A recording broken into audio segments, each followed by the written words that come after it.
Hello বন্ধুরা, সবাই কেমন আছো? অবশ্যই ভালো আছো। আপনাদের মাঝে আরেকটি রোস্টিং ভিডিও নিয়ে হাজির হয়েছি। তো চলুন বেশি বকবক না করে ভিডিও শুরু করা যাক।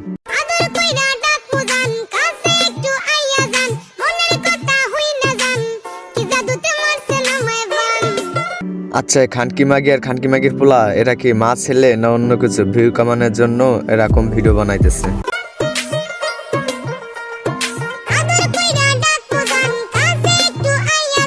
হ্যাঁ, আদর করে ডাকলে তো ঠিকই কাছে যাইবো, কারণ তোমার পাশেরটা তো আর লিঙ্গ নাই যে তোমার আদর করে দিবে।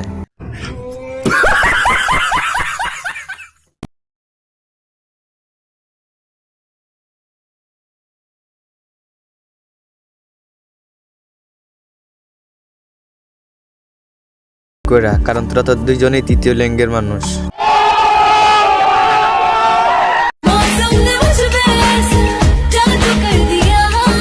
মাসাম বদল গয়া, জাদু কর দিয়া, এটা তো ভাই বুঝলাম, কিন্তু সাপের মতন এমন পেঁচাপেচি করতেছে কি কারণে?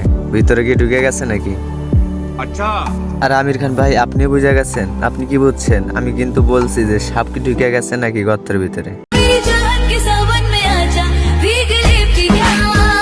কেন বেশামা গিয়ে তোর ফুলারা নিয়ে কি ভিজতে পারতেছিস না, না ভিজা হইতাছে না, কোনটা? ये बड़ी अच्छी बात कही आप। बाहों में तेरी मेरी ये रात ठहर जाए।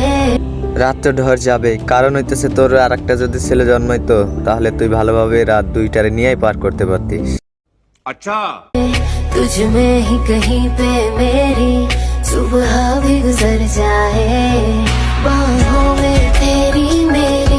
সকাল ঠিকই পার হয়ে যাবে, শুধু সকাল না, সকাল আর দিন তোর কাছে তো সবটাই একই, কারণ তুই তো হইলি 12 ভাতারি।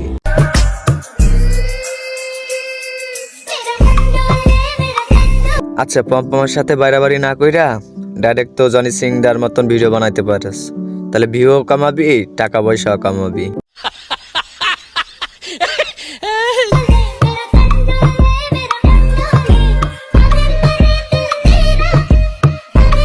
আচ্ছা, এরা বলে এরা নাকি মা ছেলে, এদের দেখে কি কোনো দিক দিয়ে মনে হয় এরা মা ছেলে? আমার তো মনে হয় এরা ভিউ কামানোর জন্য এই নাটকগুলা করতেছে।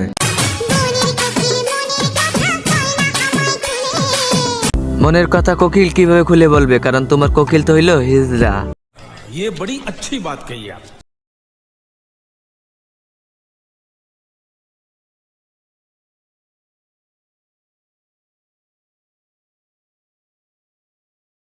গাছের আগায় দলবে, কারণ তার তো নুনু নাই। আর আমি বারবারে বলছি যে জনিদার কাছে যাও, তোমার পাগল না, তোমার সব কিছু খাল করে দিবে, মানে আর কি ভালো করে দিয়েই গাছের মাথায় উঠবে সে।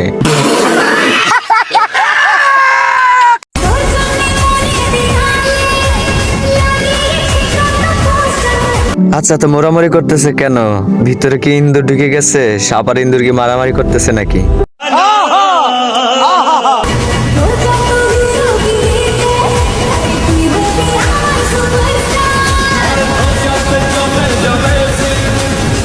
বুঝতে তো পারতেছি তো ছেলে ছোট্ট নুনু দিয়া তোর কাজ হইতেছে না, জনিদার নুনু লাগবে, তাই না? তো আমি এখনই জনিদারে বলতেছি আসার কথা, তোর এখানে ঠিকই যাইবে আর তোর জ্বালা মিঠাই দিবে।